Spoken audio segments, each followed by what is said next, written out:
سر پیلوي بسم الله. سر لومړی تاسو ډیره مننه چې پښتو جرنل ته وخت راکړ. سر سوال دا ده، پوښتنه دا ده چې تاسو د کامپاله کوم سیاست او دغه سرخیل وي، بیا ولې هغه کوم وخت راغلی چې تاسو پوه سوئ او تاسو په دې کتاب هم فریب ناتمام لیکئ چې هر څه هغه فریب و؟ علتونه یې څه سر؟ علتونه خدا و چې مونږه خبره دا ده، خبره چې تاریخ ته ډېر لرې بلاړ شي. خو زه د خپل وخت یادوم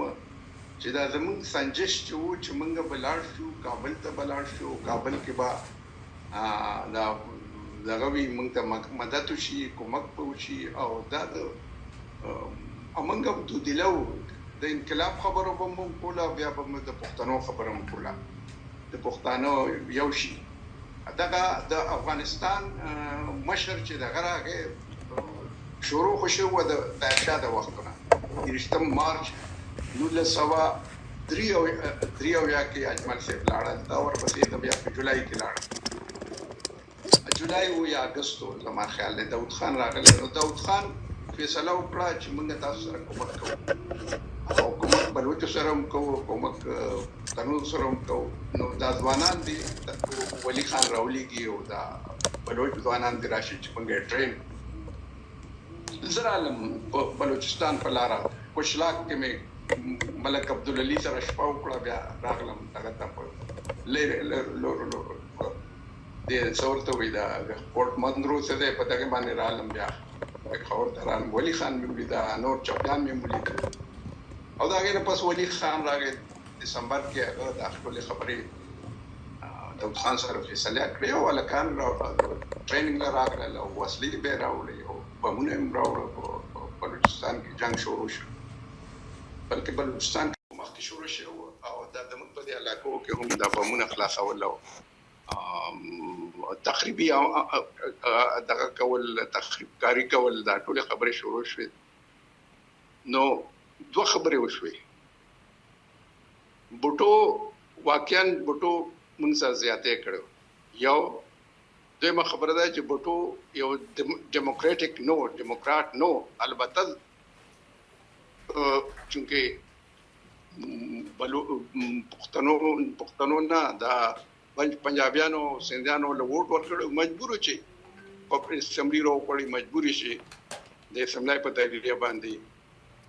کار وکړي. ولې د بلوچستان حکومت نه میاشتې تیر کړ، بیا نه میاشتې پسې چې د ډسمس کړ او یو مینارټي ګورنمنټ جوړ کړ، یو اقلیتي حکومت جوړ کړ. او د هغې په احتجاج کې زموږ د صوبې حکومت چې جمعیت العلماء اسلام مشر و، د هغه مولانا مفتي محمود، او بیا زموږ ګورنري هم لرې کړه او هغه حکومت بیا استعفا ورکړه. او بیا دغه د کابل لخوا دا زموږ د فعالیتونه شروع شو. نو دا یو ناسنجشه کار و. دوه خبرې وي په دې کې، د داود خان او د افغانستان یو او د دې سرخیل، د دې پښتونستان او د پښتنو د یووالي او د پاکستان په ضد د کارونو کولو، د دې ټول سرخیل داود خان پاتې شو. داود خان فکر کولو او هغه پخواني لکه چې پخوا به داسې وشو چې کله به کندهار راپاسېده، کابل نه به جدا شو، کله به هرات جدا شو، هرات به بله بیچ جوړه شو، بیا به داخلي اړې ګړې جوړ شو. آخر کې چې دی نو د کابل کې به چې څوک مخالف راغی لکه امیر عبدالرحمن خان، ایوب خان یې وزغلاوه او بیا هرات یې چې دی نو قبضه کړ. نو د ویګن د پېښور به هم داسې افغانستان دا فکر کوو تر اوسه پورې د ځینې پښتنو په ذهن کې داسې ده چې دا خو هېڅ شی نه دی. حالانکه پاکستان په هر لحاظ د افغانستان په مقابل کې ډېر لوی ترقي کړې ده، ډېر پرمختګ یې کړی دی. او د افغانستان د پښتونستان مسله عامو خلکو هېڅ نه ده منلې. موږ خلک چونکې د پاکستان مرکزي حکومت سره همیشه په جګړه کې وو او بیا پاکستان چې دا بنګال ځان نه جدا کړ، نو دې واضحه کړه چې دا د پاکستان حاکمه طبقات نه غواړي چې د خپل اختیار او د خپل اقتدار شریک کړي د عوامو سره. سردار موږ فکر کوو سر یو خدا حکومتونو پالیسیز دي، مطلب د افغانستان د حکومت پالیسیز داود خان او ظاهر شاه پالیسیز د غس د بټو پالیسیز بل اړخ ته کسر وګورو چې کوم پښتنو ژوند په د دواړو سیمو کې افغانستان او د خواته پاکستان خواته دغه ته سر ته په کوم نظر ګوري؟ آیا دا د ته جوګه نه ده چې دوی د یو انقلاب ته یا یو وحدت یو پښتونستان لکه تاسو د ویلي اوسې د ګاندھی یو پټانستان چې کوم هغه اصطلاح هغه پښتونستان سم یو وحدت یو صوبه ولري دوی چې خپل ستونزې حل کړي؟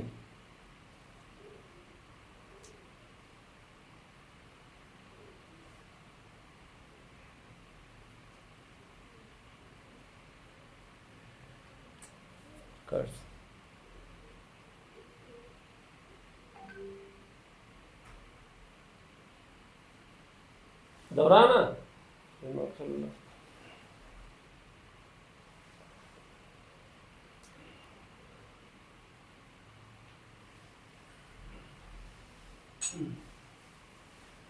Recording in progress. سر نیټ یو څه ستونزه وه. وایه څه خبره ده؟ یو منټ سر د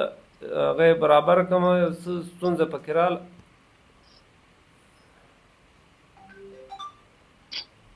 Recording stopped.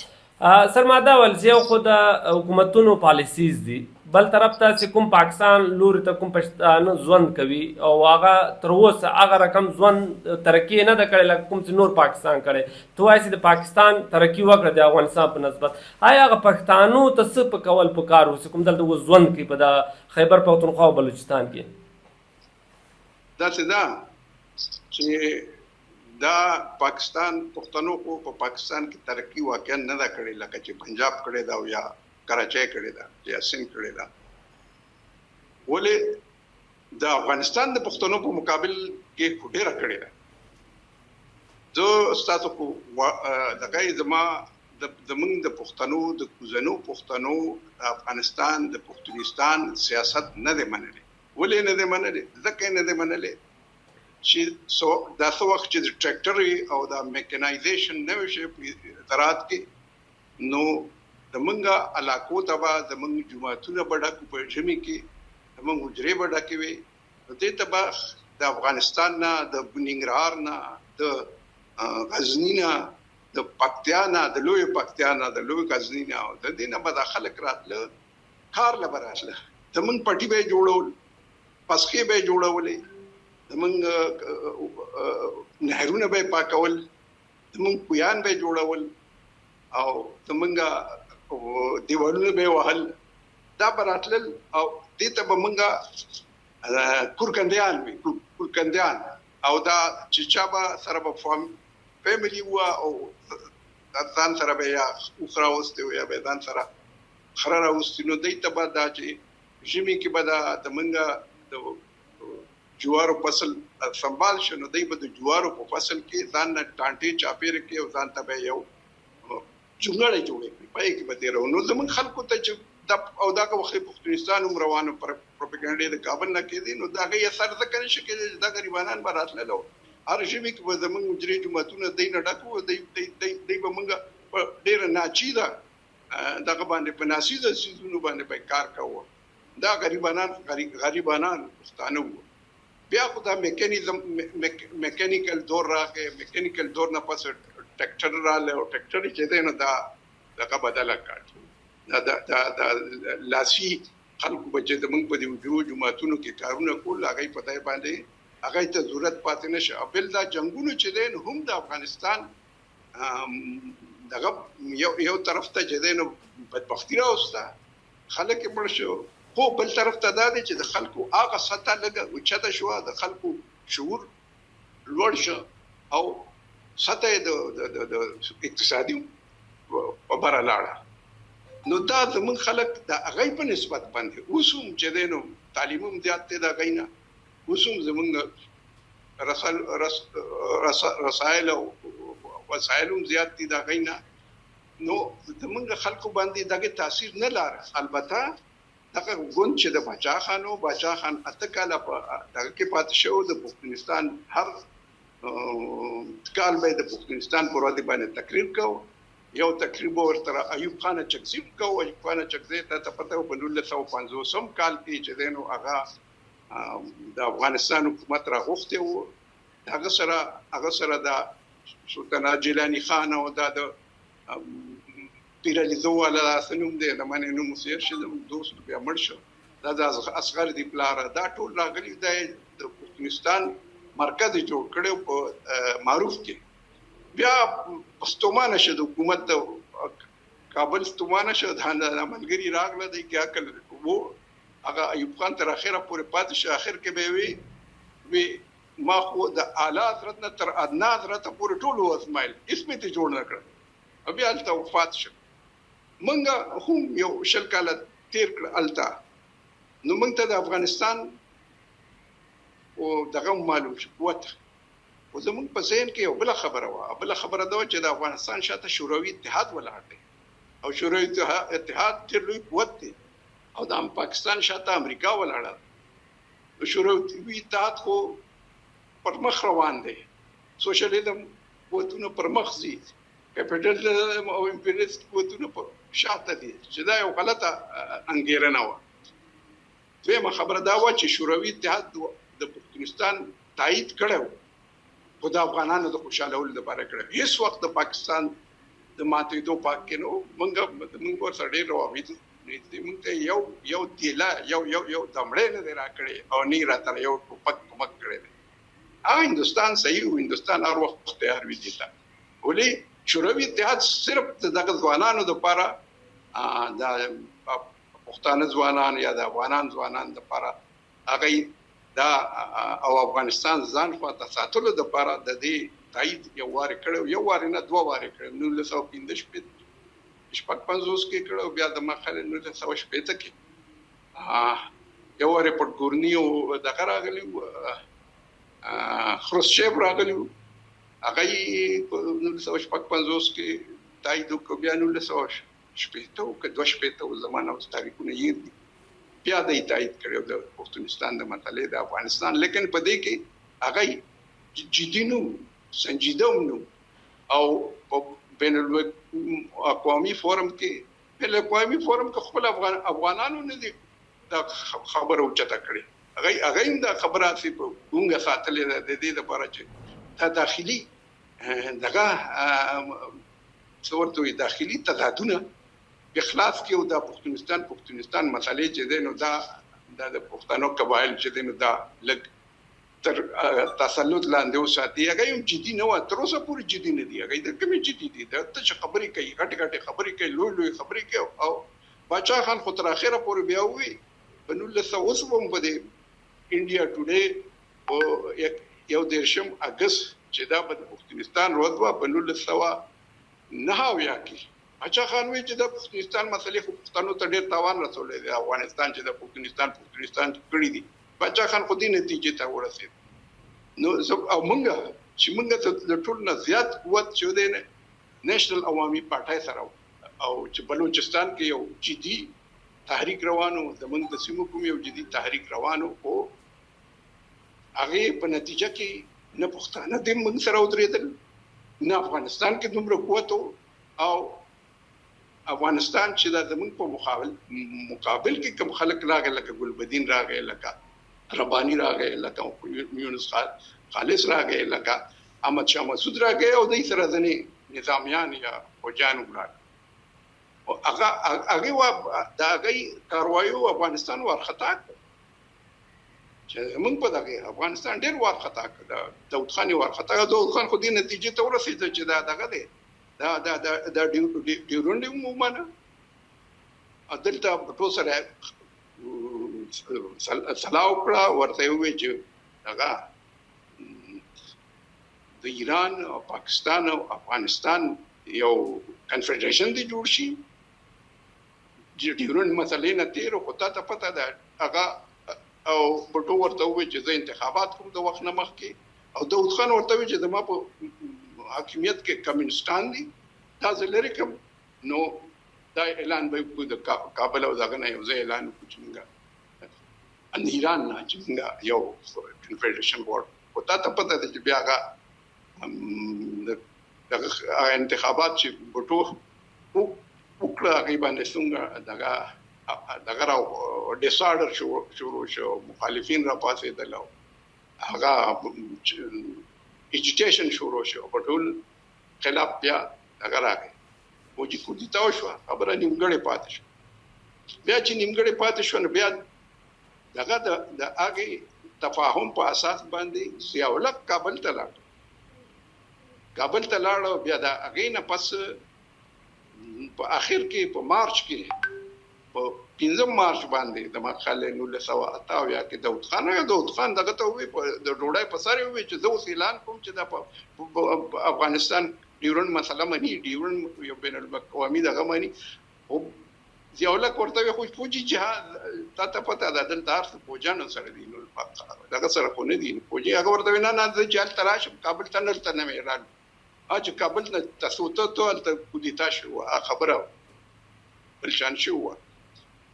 نو زما مطلب دا دی چې دې مسلې ته د پښتنو د یووالي مسلې ته هیڅوک تیار نه دي او پښتانه په اولې تیار شي چې افغانستان د پښتنو نه چې افغانستان کې داسې حالت وي چې دا زموږ پښتانه اخوالي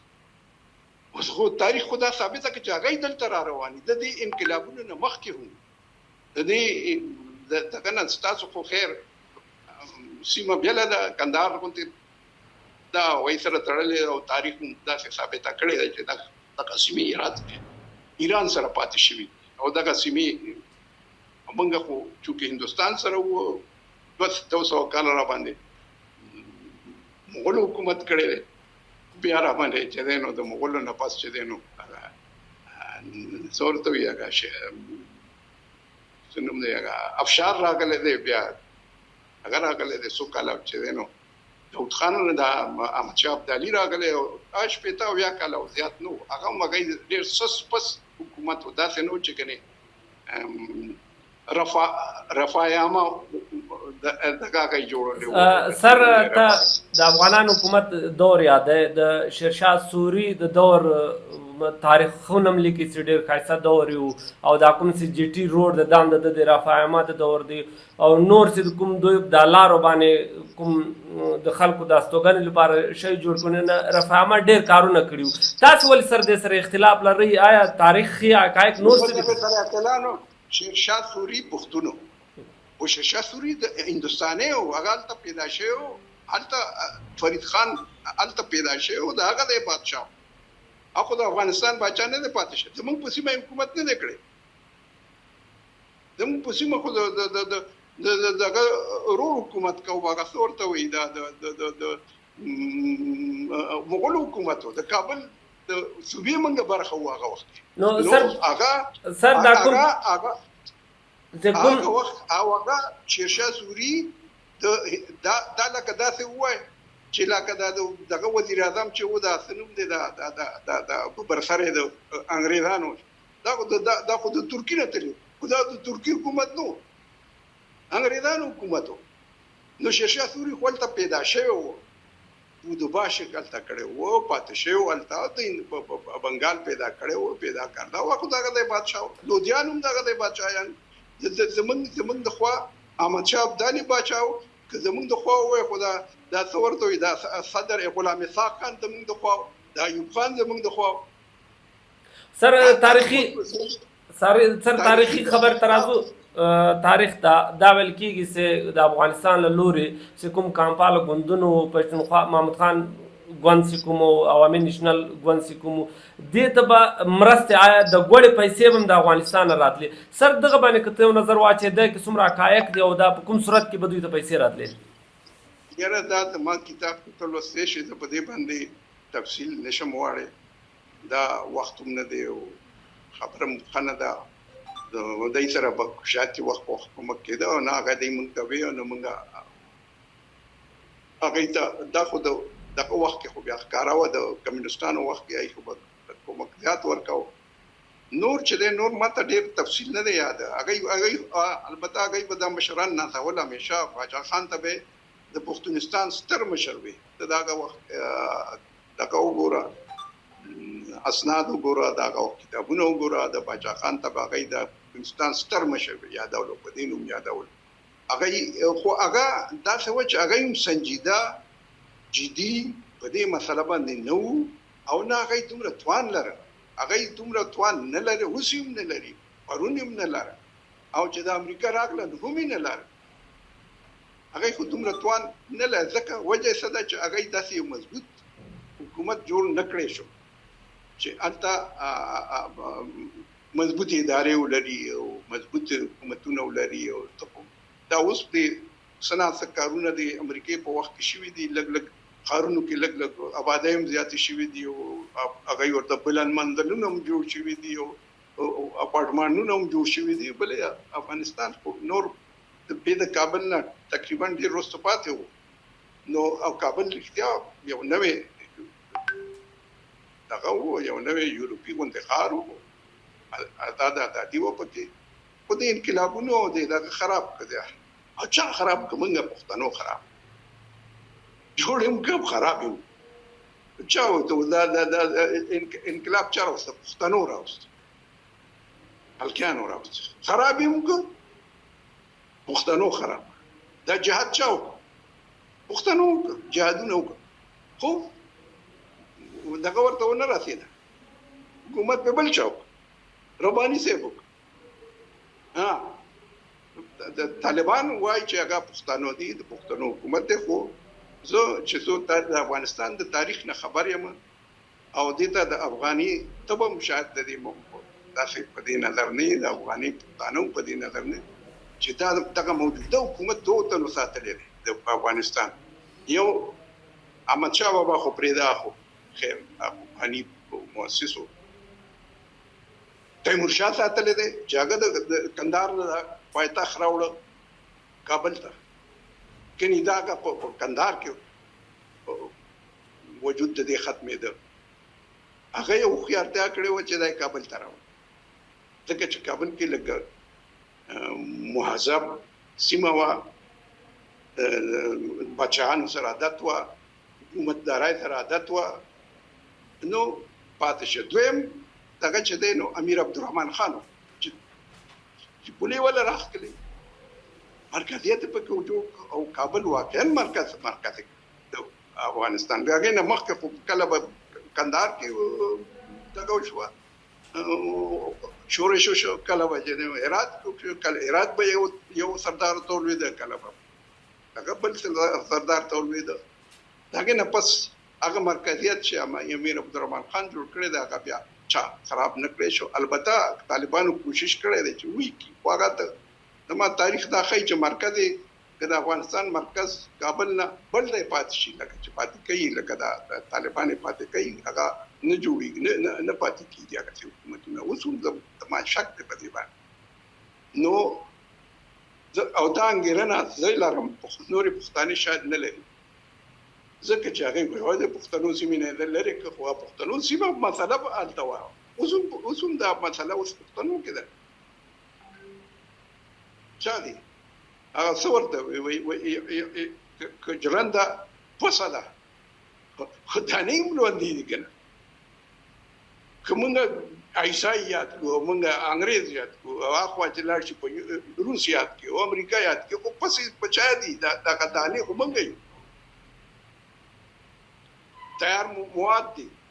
نو زما مطلب دا دی چې موږ دې او بل خبره ده او زه اوس دې نتیجې ته رسیدلم چې پښتنو ته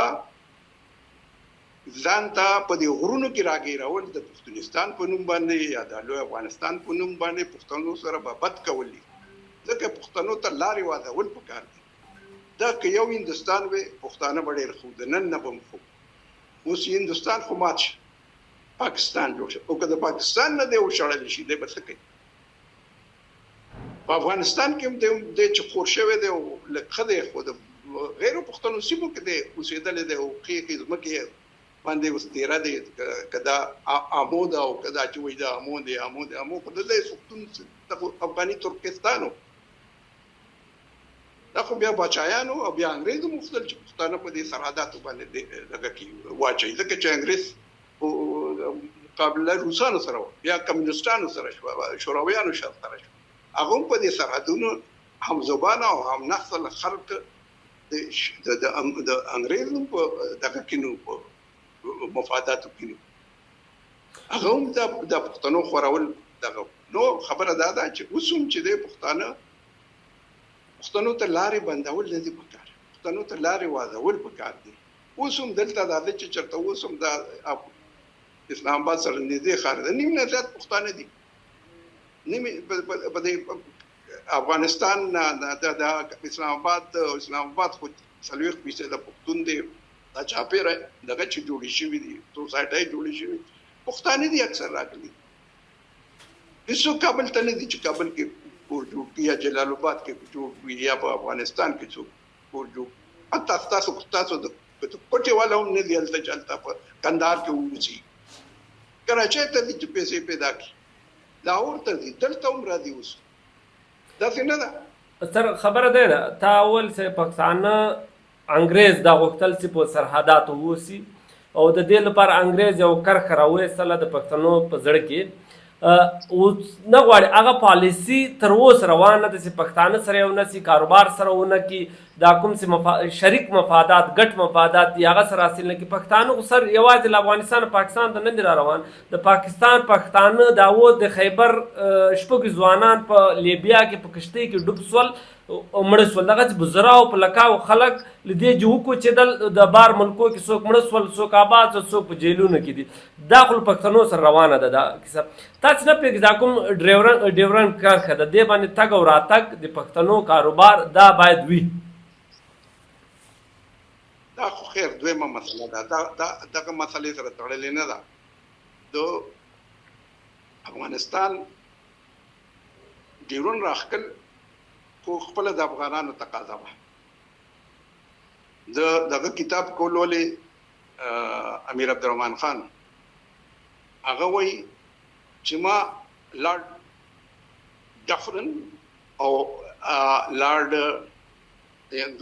دا وایسرایګان چې دوه تیر شوي هغوی ته مې بار بار وایي چې څوک راولېږئ چې دا پوله دا پوله جوړه کړي دا بیا لارډ لیسټن و چې هغه دغه راولېږه څه ورته وایي ډیورن راولېږه او ډیورن ولې راولېږه ځکه چې په 1883 کې د انګريز وزیر خارجه او د روسانو وزیر خارجه چایته کلرندن ګارچاکوف معاهده وایي هغه معاهدې سره هغه دغه فیصله وکړه چې د خپل د نفوس سیمې جدا کړي او نفوس سیمې کومې وي نفوس سیمه دا د امو سرحد چې دی دا د باید چې روسیانو او د انګریزانو ترمنځ حد فاصل شي دغه وخت امیر عبدالرحمن خان چې راغی د بخارا دوه سیمې چایته روشان او شغنان وي دا بخارا سره وي او دا افغانستان سره وي دا د امونه پورې سیمې وي دوه او د امونه یو را پورې سیمه چې ته درواز وي دغه درواز سیمه چې د بخارا سره وي هغه روسانو په دغه بل زور چې دغه معاهده باید چې تاسو خو اوس سړی راوسته دی او هغه سره مو معاهدات شوي دي دغه باید ومنل شي انو هغه ډیورن چې راغی بنیادی مسله دغه د ډیورن د کرخې راایستلو مسله د دغه د امیر عبدالرحمن خان و د ډیورن لپاره ضمني حیثیت درلود هغه چې دغه سیمې رالې ورته ووایي چې دا معاهده په دې باندې باید چې ته ومنې دغه تصدیق وکړي امیر عبدالرحمن خان هوښیار سړی و هغه وایي چې یو ساینسي یو علمي بارډر جوړیږي هغه دا دواړه سیمې پرېښودې شغنان او روشان او دروازې په بدخشان سره د دروازې خپله واغسته او هغه د امو بهیج د امو بهاو چې دی نه هغه د دواړو روسانو دغه ترمنځ دغه سرحد شه دا دویمه سیمه دغه خو دغه خپل کتاب کې لیکلي چې ما ورته وی چې دغه باید چې موږ فیصله وکړو چې امیر عبدالرحمن خان هوښیار سړی و هغه غوښتل چې دا سیمه تر کنټرول لاندې راولي او کنټرول غوښته هغه یوازینی دغه و چې هغه په سیمه باندې کنټرول غوښته یو مرکزیت یې غوښته هغه د ډیورنډ سره د دې لپاره خلک راغلي وو د دې سیمه چې هغه کارټوګرافرانو هغه ارسو هغه عالمانو هغه کې پښتانه هم شامل وو هغه کې پنجابیان هم وو هغه کې انګریزان هم دا ټولې راوسته او دغه سیمه جوړه شو او دا امیر عبدالرحمن خان ډیره خوشحالي څرګنده کړه لوی جرګه راو 400 کسانو هغه د شپږ میلیونه دغه آبادی نه د افغانستان هغه 400 کسان راوغوښته هغه په مخ کې جرګه جوړه کړو هغه ته دغه ورکو تقریر وکړو چې تاسو ما دوست پیدا کړ تاسو تر اوسه پورې جدين مونږه په یو دغه خاوره کې اوسېدو اوس مونږه ازادي پیدا کړه او بیا د مخوريس خلک راوغوښتل د سرداران راوغوښتل په مولایان راوغوښتل هغه باندې امضاګانې وکړې دا سره دا خو چې دغه چې یادوي چې دا په زور راغله شوی دی دا بالکل غلطه ده دغه په پافشاري شو دا خپل لیکل کړي امیر عبدالرحمن خان لیکل کړي هغه نو هغه لیکل غلط وی او دغه دویمه خبره ده په یو خبره باندې هغه اعتراض په صورت امیر عبدالرحمن خان واخان ورته هغه واخان نه غوښته هغه د چترال سره شامل کړي دا ساتلې نشو به ورته چینته ورته هغه انګريز ورته وی نه دا به ساتي ځان تر فیصله پدې شو چې انګريز وی چې خر خوراک به مونږ ورکو او دغه به افغان به ساتي افغانان به ساتي خر خوراک په انګريزانو باندې او دغه ولګه کدا نه نو بیا دغه هم سرحد کېده روسانو سره او خو حایل غوښته بفر غوښته سره اخري سوال نو دا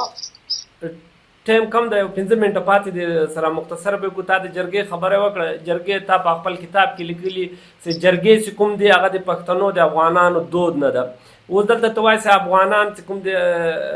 امیر عبدالرحمن جرګه راوغوښته په جرګې دا خبره وکړه یو بل سوال کوم سر اخري سوام جرګې دود دی لوی جرګه افغانانو بیا لوی جرګه کړې ده دا لوی جرګه غټي جرګه ته لوی جرګه ویلې ده دا جرګه دود دی لوی جرګه اصطلاح د ازارشاه په وخت کې راغلی صحیح دین مخکې نشته سر یو بل سوال ته کوم تاسو په پټه خزانه باندې غوتی پورته کړی چې پټه خزانه اوس لیکل شوی ده د پښتنو د راټولولو لپاره آیا واقعا دغه د پټه خزانه د پښتنو لومړی کتاب ده پټه خزانه د تاریخ ته چې وګورئ یو خبره ده غور کې پښتانه دي پاتې شي په تاریخ کې غور د پښتنو سیمه نن و نه هغه وخت زما خبره ده چې امیر کروړ د امیر پولاد هیڅ د امیر کروړ په نوم باندې زوی نه لري بلکې هغه نه پس هغه بیرونو ته حکومت پاتې دا تاریخ دا هغه وخت تاریخ دی دا څورته وي او زمانه نمونه یې دا د امیر دغه د غزنویانو د وخت تاریخ درته وایم هغه چې مسلمانه یو نوم یې د مالک دغه خبره ده دغه خبره ده چې تا دغه خبرې اوریدلې ناشناس چې هغه ته بي بي سي خپل سویلې دي اوریدلې دي که زه به درته درولېږم صحیح سر ناشناس چې بي بي سي خپل ورته ویلي چې دا په ما باندې خو په زور تبل شوی ده او دا دې کې خو ما سره رشاد صاحب کومک کړی دی دا پوګیانی صاحب کومک کړی دی او دا بل دا سنوم دی مالای نوم ارشا کنداري چې لیکوال دا غیر سره کومک کوي چې پیټه ما خپل نشم چتولې او هغه ورته ویلو چې دا ماته هاشم خان وی او هغه هاشم دغه کې ناستو هغه وزیر محمد ګل خان مومند دا ماته وی چې دا تاریخ په کار دی دغه ټولې ژبې تاریخ لري پښتون یو آریایي ژبه ده ولې ده یو تاریخ ده او بیا بي بي سي هغه خپل ویلي دي نو هغه چې ناشناس ته موږ دروغ نشو ویلی چې ناشناس دروغجن دي او دا صورت وي دا دغه خو ما دواړه پېژنده بي بي سي ما خپله داسې پېژنده ډېر خوږ مشر و ډېر ګران مشر په ما باندې ته ډېر علم ورته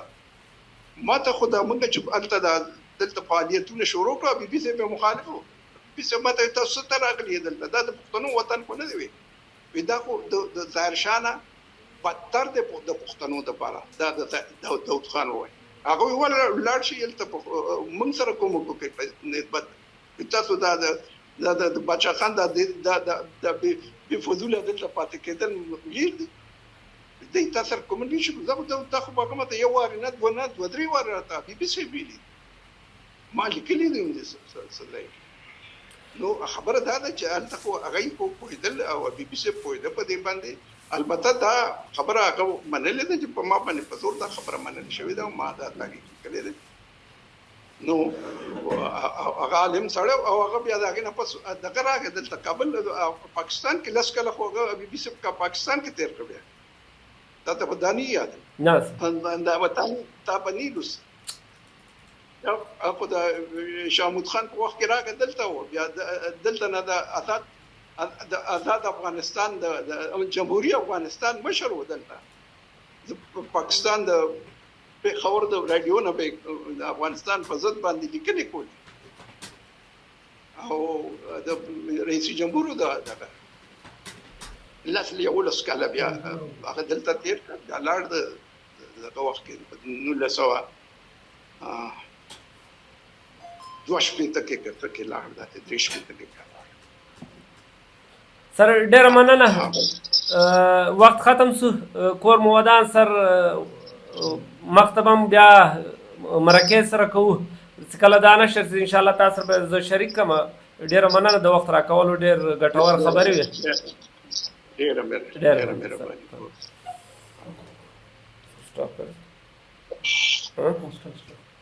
Recording in progress. Hello हाँ सर जी बस हम लोगों को भी देर हो रहा है उस साथ ही हो रहा है